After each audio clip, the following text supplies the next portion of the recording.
So you're like a cowboy at heart. I'm a for real cowboy, but nobody really knows it. I call it a closet cowboy. Like I walk around in yoga gear, but I'd rather be on a horse. I love that. So tell me about, like, where did you grow up and how did you get into the Army? I mean, how did that come about? For me, I grew up in the ghetto in Baltimore. There's worse neighborhoods than the one I grew up in, but mine wasn't great. And, grew up basically in poverty and from a broken family, like the typical story for the place that I grew up. And for me, like, I never thought I wanted to be in the Army. My dad served during Vietnam, and he was not a fan of the Army, never talked about it. And then I just wanted to escape my upbringing. And I remember watching during the first Gulf War, there was, one of those farewell ceremonies that chokes everybody up. And I was watching that, and, while the part that gets people most choked up with the kids with the signs, like saying goodbye, mommy, daddy, I was just like, back to my program. Like I was this jaded kid, but then what I saw something that literally changed my life. I saw all the people in uniform leave their families and then come together as like a new family. And there were more embraces and more like awkward hugs and tears. And I said, like, that's a family I can be part of. And so I raced down to the recruiting center and took all the tests and tried to leave right away, but then I had to graduate high school first. And I was like, oh, you just made this really hard. So how old were you when you joined? I was 17 when I enlisted, 18 by the time I left. Okay. And where did your experience take you? Was it all over the world? Was it just the Middle East? No, it was all over. So my first duty station was in Germany. So after basic training, my advanced training in airborne school, I went to Germany, lived in Germany for 4 years, got to travel all over Europe. And that really opened my world up. This poor kid from Baltimore, and I got to learn how to speak German, and I got to hang out with people from different cultures and experience different things and see all this history and all these historical places that I never thought I would. And then after 4 years, I was thinking about getting out of the Army, going back to school, but the uniform was so much a part of who I was. I re-enlisted, went to Fort Bragg, North Carolina. So 4 more years at Fort Bragg, best place in the world to be a soldier, worst place in the world to be a single dude. It's a true story.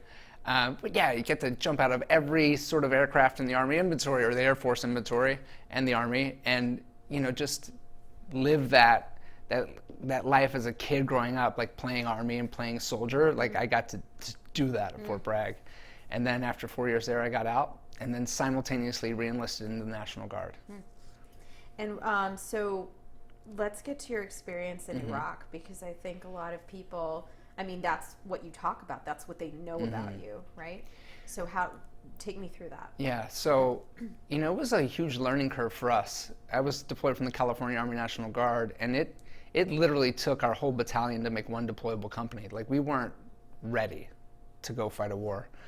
The budget wasn't there beforehand. It's a completely different story now, but back then, it was rough.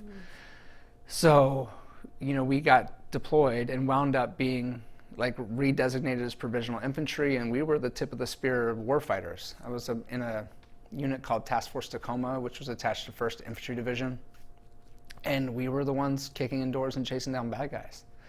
And we learned some really hard lessons. We started losing people, and that's we talk a lot about goals and things. But when the goal is to be like an efficient operational force in serving in combat, and the consequence of not fulfilling the goal is that your best friends die. The amount of human transformation that's possible in those moments is just amazing. I watched a group of weekend warriors, California Army National Guardsmen, like not in shape, like not the best at what they did, become super in shape, the best at what they did, because of what was at stake and what was on the line. And so as time went on, we started to get better and better. And then I remember the Battle of Fallujah started on November 7th, 2004. And I wasn't in Fallujah, I was in a place called Balad, Iraq, but I remember the date because they stole my medic, a guy named Sergeant Goutreau. And we got a new medic, a guy named Dan Smee, who was awesome, but like I didn't really know him well. And then a couple days later, we got intelligence that some of the insurgency was leaving Fallujah to come attack our area of operations in Balad. And then so like the most professional army in the world, we drew up a battle plan, we prepared, we practiced, we rehearsed for every possible contingency, and then went to sleep. Woke up the next morning, we had a 4 o'clock in the morning start time, and I was supposed to be, well, I was the leader of the non-commissioned officer in charge of this actual mission. It should have been my boss, a guy named Sergeant First Class Mike Adelini, but he was getting a hernia repaired, and he's like the hardest working human being I've ever met. So it was no surprise on that early morning mission, you know, I went to go tap my driver to make sure he do his pre-combat checks, make sure he had everything he needed, and it was Mike. So my boss had told the driver like to sit this one out. He was going to drop us off because he had a flight scheduled to go get his hernia repaired. And so I just remember seeing Mike, and he was just committed to be, at least being, if he was putting his men in harm's way, he was going to be there too. And so I high-fived Mike and got in the vehicle, and I remember leaving the main gates of LSA Anaconda at exactly 0400 hours. I looked at my watch and I was like, wow, like military precision. And then we left the main gates and we took a right on a well-traveled paved road that we called Route Dover, and then an almost immediate left on a not so well-traveled dirt road and route to what was supposed to be our dismount site a few kilometers down the road. And I remember it was pitch black outside and completely silent. And the only thing that I heard was the familiar 6.2 liter Cummins diesel engine in my Humvee as we like moved carefully down this pitiful road. Silence and darkness. And my head was bowed in prayer like it was before every mission, and then, boom. The silence of that pre-dawn was destroyed by the deafening blast that sent my 18,000-pound vehicle in the air in a ball of fire. And you know, I really didn't know what was happening in those moments. I remember, you know, the explosion happening. I could feel and hear the truck disintegrate around my body, and then when I opened my eyes, and I might have been knocked out for a couple seconds, I opened my eyes and I realized that I was ejected and I was laying in the dirt, and my legs were still caught in the twisted and burning metal that used to be the floorboard and undercarriage of the truck, and they were still attached, but I couldn't get them out. They were pinned in there. And I really couldn't see because it was pitch black, but there was some fire from the blast starting to engulf my truck, so I could see a little bit from that. And as the dust started to descend, I looked forward and I noticed that Sergeant Adelini had made the ultimate sacrifice. It was painfully obvious instantly that he was gone. And I just remember laying back in the dirt and like listening and watching, seeing like through blurred eyes, watching my team move with tactical proficiency, securing the perimeter, doing everything they're supposed to do. And I was supposed to be the guy telling them, but I was saying nothing. They were doing everything right. And then I just realized, seeing Mike, that I was hurt bad, and I'd really yet to know the extent of my injury, so I started to check myself out.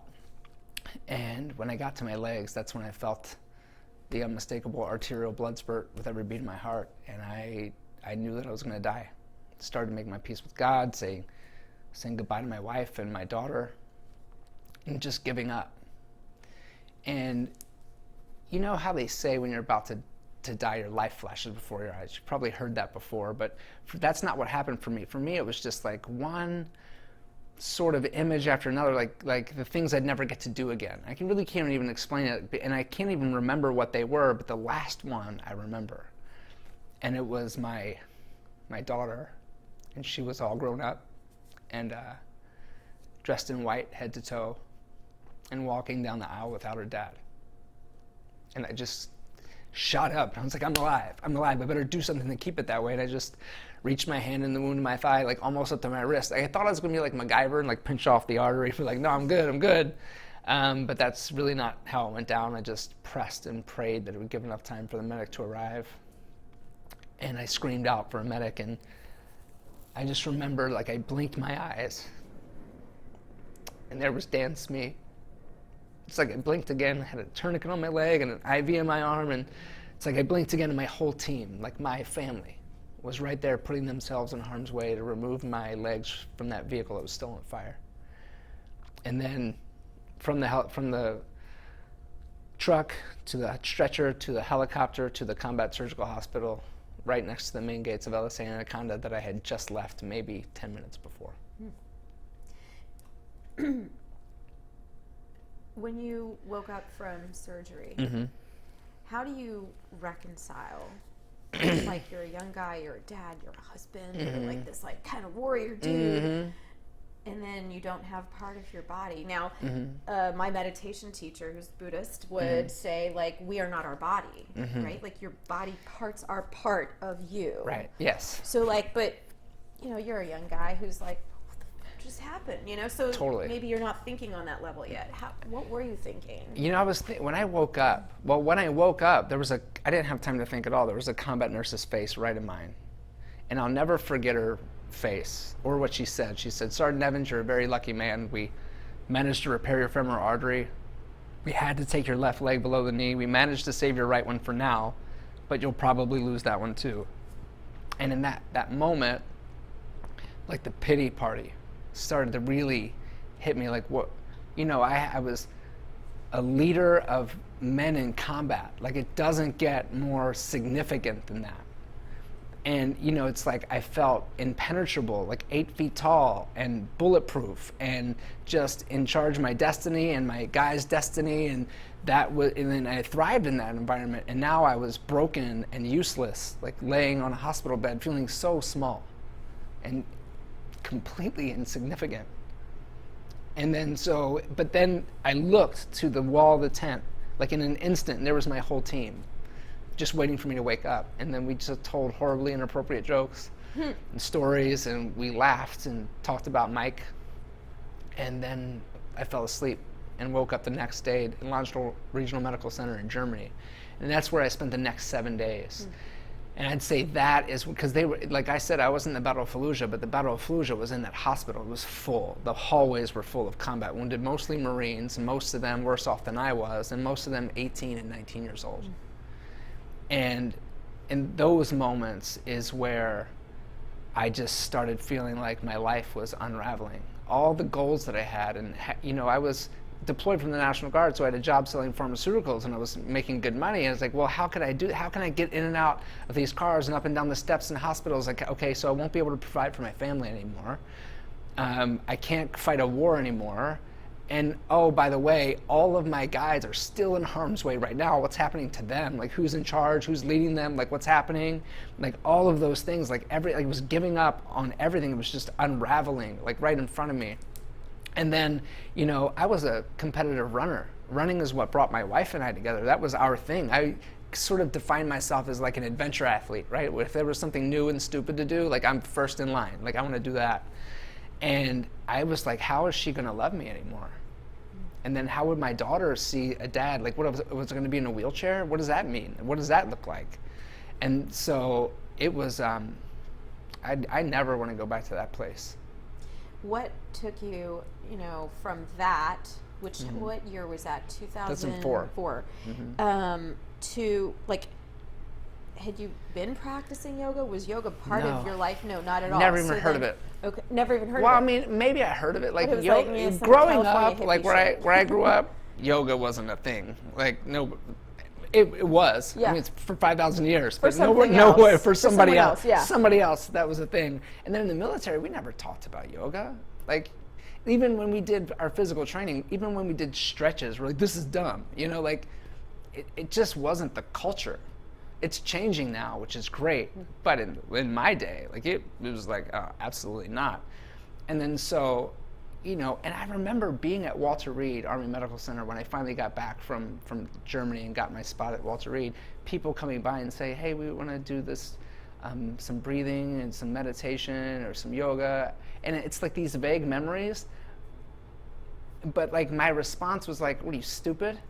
Like, no, it's not gonna fix anything. It's so funny because now I'm like, it fixes everything. Like, I was so like naive back then. And it's just the way it goes. Like, I was the guy for so many years that said no to yoga because I was a guy. And I was like, you know, quote unquote hardcore. And I was just so dumb, so naive and ignorant. And though everything happens when it's supposed to. Yeah, in perfect time. Mm-hmm. So when did you, like, agree to yourself to give this a shot? So for me, I went about it completely backwards. So for basically almost 10 years, I was deep in like self-discovery mode. So I was doing a lot of journaling, and so like, okay, what is my life going to be? How do I want to create my life? But what I was missing was, so I was like in the niyamas, right? But I didn't know that. And I was missing meditation, I was missing the physical practice, but I didn't know. And then so years later, this is a little over 5 years ago, I had another surgery on my leg. And the difference with this one was I went to Walter Reed to go get it done, but I went home alone to rehab. So I wasn't surrounded by other warriors and surrounded by families and military docs. I was home alone, and I had to take FMLA, so I couldn't answer my email or lead my team at work. And I worked for Wounded Warrior Project at the time. It was such a huge influence in my life.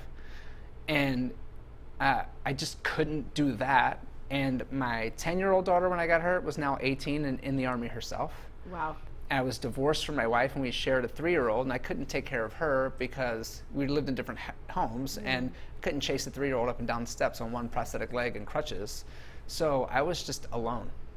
And, I never suffered from the invisible wounds of war, like PTSD. I never did. Like, if I had the symptoms, sure, but I never saw a doctor because that was too weak from my perception. And then 2, like, I didn't want that stigma. I didn't want to be known as a guy who had PTSD because I didn't suffer. Because I had so many coping tools, like mechanisms and it was all physical. Like I'd go climb a mountain or ride my bike or go play golf or go be in nature. There were things I could go ride my horse. There are things that I could do that got me to a better place. But when I was home alone for 8 weeks, I couldn't do any of those things. And then the gravity of PTS and combat stress like really took hold. And I didn't know what to do. I was spiraling out of control, and I couldn't sleep at night. And when I did sleep, I'd wake up with nightmares, and then I'd take a handful of Benadryl and chase it down with whiskey, and I'm kind of hoping I wouldn't wake up. And I wasn't suicidal, but for the first time in like a decade to that point, I'd heard so much about veteran suicide and the VA study that said that 22 veterans a day take their own life. Like I never understood it until then. And then so I needed help. Like I needed to talk to someone, and I just didn't know who. So I called a friend, and I'm telling her everything. I'm like spilling my guts out about how I can't sleep and the thoughts that I'm having and what it's like, and I'm like feeling tormented and just this. And if I went down this road for more time, like I would be one of the 22. And she listened, and at the end of like my rant, she just said, "Dan, you need some yoga in your life." And I was like, that's the dumbest thing I've ever heard. Like, I was so mad. I was so angry at that moment, just because all of my preconceived notions about what that meant, like, were, like, against my manhood and like, all of that. And then she listened, and then she took a breath, and she goes, "Okay, got it. Well, what about meditation?" And then I tried to meditate before, like Steve Jobs meditated, like who doesn't love Gandhi, right? Like, right? And so I was like, I tried, I sucked it in. She taught me that meditation was all about being present, not about being like vacant, which is sort of where I thought you had to go. So she came to my house and taught me how to meditate. And then I started meditating every day, sometimes twice a day. And things got better. Not perfect, but better. And at the end of my 8 weeks, I got my leg back, and I was feeling better, taking more control of my life. Like things were more clear about where I was going and where I was. And then I called her to say thank you. And then I got what any good friend would do on the other end. Like, "Oh, so this weird hippie Eastern medicine stuff worked for you." And I'll admit when I'm wrong. And I said, "Yeah, it did." And she goes, "I think you owe me some yoga." Oh, I like that. And then I was stuck. I couldn't think of a way out of it, so I agreed to 3 private lessons. So she was a yoga and meditation teacher. This is where? This is Florida? in Florida. Okay. And so I like that she pressed you, because I'm also like, man, I, as a teacher, don't know that I'd press someone who has a prosthetic leg. Like, she felt confident enough that you could actually do what she was going to be asking you to do. 100%, yeah. That's like, awesome. So we'll figure it out. And that confidence gave me confidence in her. And so do you practice, okay, Well, so you started Yeah. practicing and you're stuck. I get that. Right. And then, but you chose to like get certified to teach this. Yeah, and it was You are hardcore. You're always There's- going the extra mile here. There's a lot of, see, I feel like there's a whole story, but it takes a while, and I don't know how to soundbite it. Yeah, out, no, but- that's okay. So I agreed to 3 private lessons, right? Yeah. And so, like, cashed in my man card to go buy a pair of shorts and a t-shirt from Lululemon, and I got a yoga mat, and like, I was just like, I can't believe I'm doing this. Show up to my first class, have my prosthetics on. I just got my right one because I got it back because of the surgery. Yeah. And so it's still a little sensitive. So I have my legs on, and we're practicing. She's teaching me about Tadasana and how to stand on my shoulders and like all of it. And then we're doing, some movement and just teaching me some poses, and it's just so painful. And I was like, why is it so hot in here? And they're like, why are you making me breathe like this? And I was just mad and just upset, and it was really painful. And she's saying these stupid things like root down to rise up. I'm like, what does that even mean? And then, I'm like super unstable. I'm rocking back and forth like in a warrior pose. Like I can't find my balance. And it's like, press your feet into the ground. I'm like, say feet one more time. And watch what happens. Like, I was so just like, frustrated. And I just remember the class finally being over, and I was driving home, and I was like, never again. Like, not gonna happen. I was in pain, physical pain from my leg. I was embarrassed because I was practicing yoga, and then I was also horrible at it. Like, all these things were like running through my mind. My ego was bruised, all of it.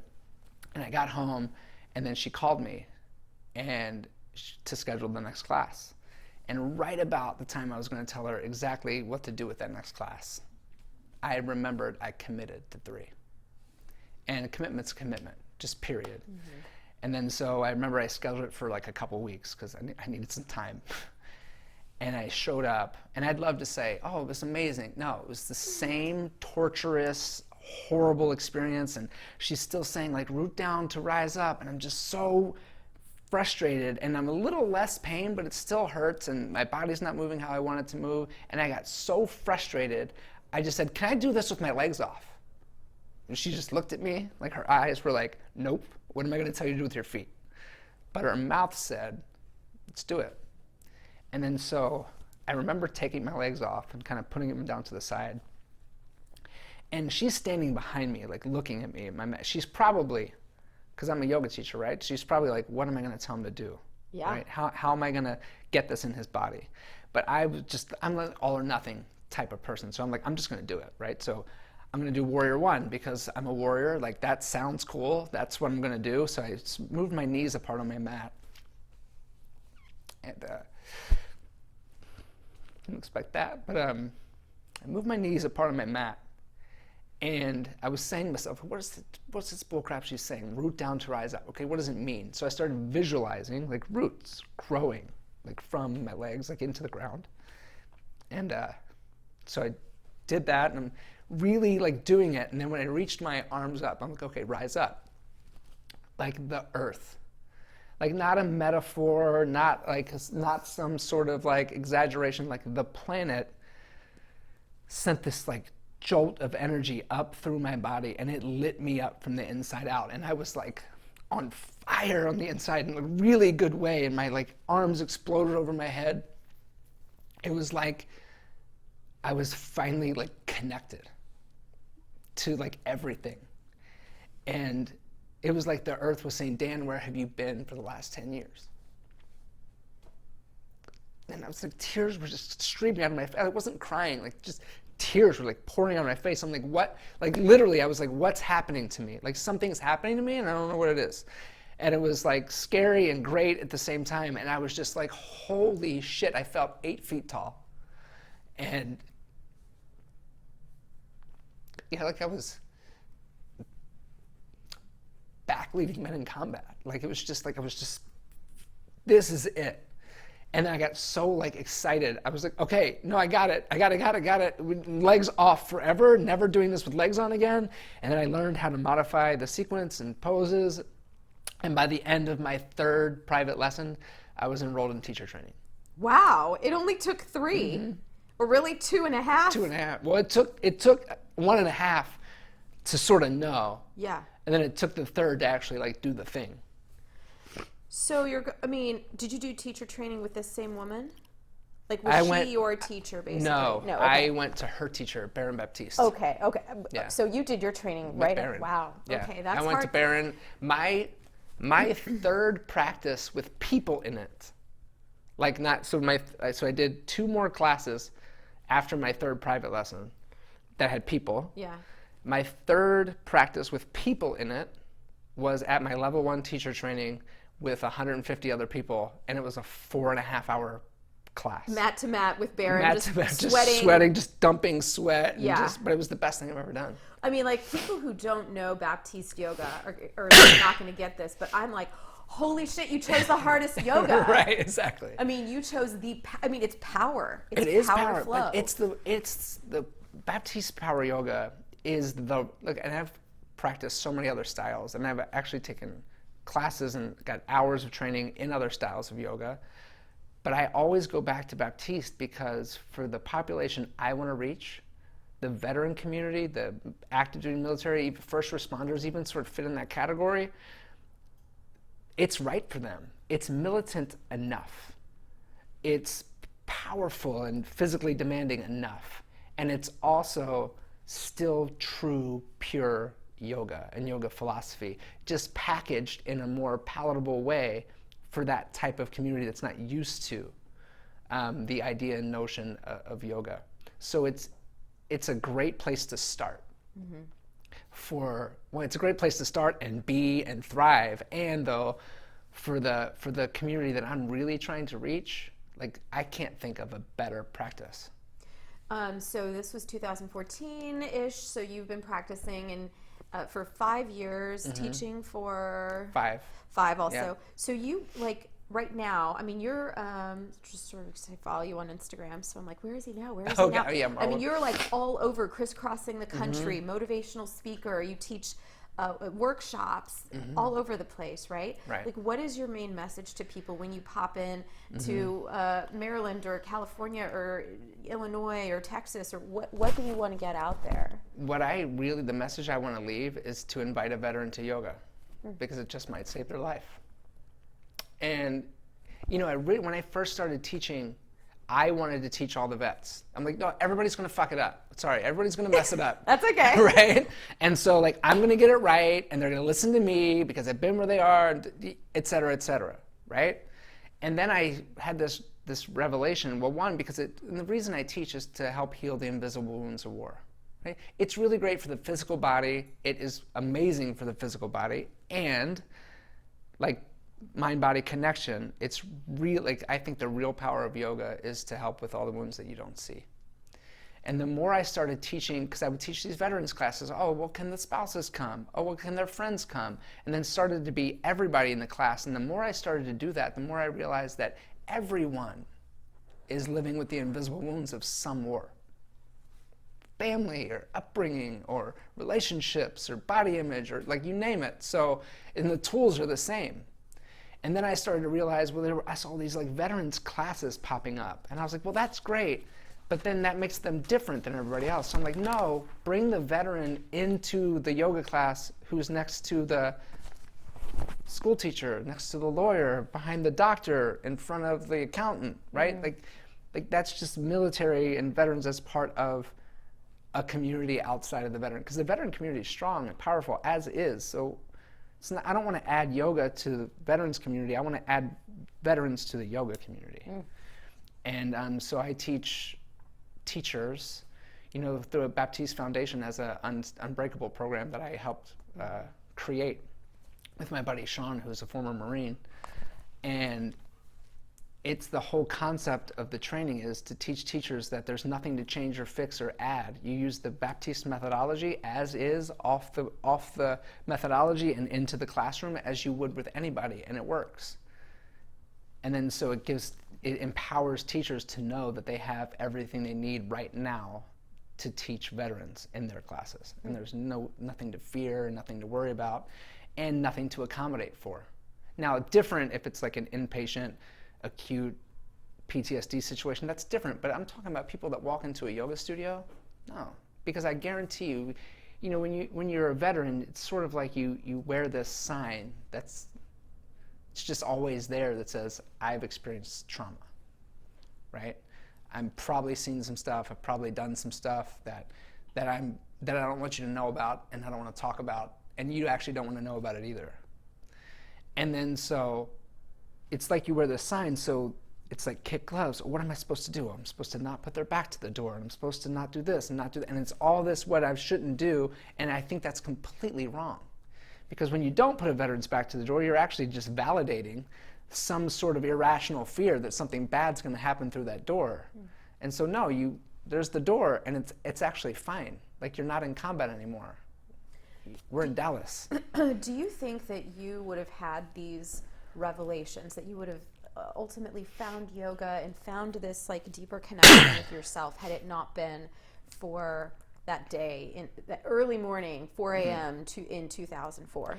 I'm so grateful for that day in 2004 because, yeah, like I live with a brain injury. It gets much better every year, missing my legs, but I wouldn't trade back for everything that I've learned and the things that I know now about what's really important, about knowing that my breath is my most powerful tool to get through anything, and know that I have everything I need in me right now to do anything I want to do, to face any obstacle, to face any challenge, and to come out on the other side victorious. Like, I just know, like, and you can't, it's invaluable. Like, there's no price tag for it. And I wouldn't trade back. There's no way. Can you just talk a little bit about the, like, is it cumbersome to do things? I mean, I'm sure you've cultivated plenty of patience, like walking upstairs, driving. I mean, just day in, day out. Like, do you ever get frustrated? Like, man, fuck this. Like, oh, sure. You know, do yeah. you have those moments I still? do. Okay. Yeah, totally. I'm a human being. So I get frustrated, and sometimes, like, my residual limbs, like what's left, like, will get sore, and then so if they get sore to a point where, like, I actually can't push myself hard today, like, it sucks. Yeah. And though I could have had my legs and stepped on a piece of glass, and the same thing could have happened. You know, so it's just a new version of physical challenge and limitation. So, but what the difference is now is I'm quick to recognize that I'm frustrated. I'm quick to recognize that, and then I just go back to my breath, and I meditate, even if it's for 3 breaths, and then I come out on the other side just ready to go. Whereas before, it would have taken me out for the whole day, and I would have been, I would be an asshole to the people around me. I would be irritable, bitter, you know, you name it, and with all my body in perfectly working order. And now it's just like, okay, I'm recognizing that I'm really frustrated now, so let me just kind of be with that for a minute, and then let it go, and then move on from a better attitude. Transformative. It's totally transformative. Like, I wasn't a bad person before. Like, I wasn't. I was like a good guy, and I would never go back to that guy ever.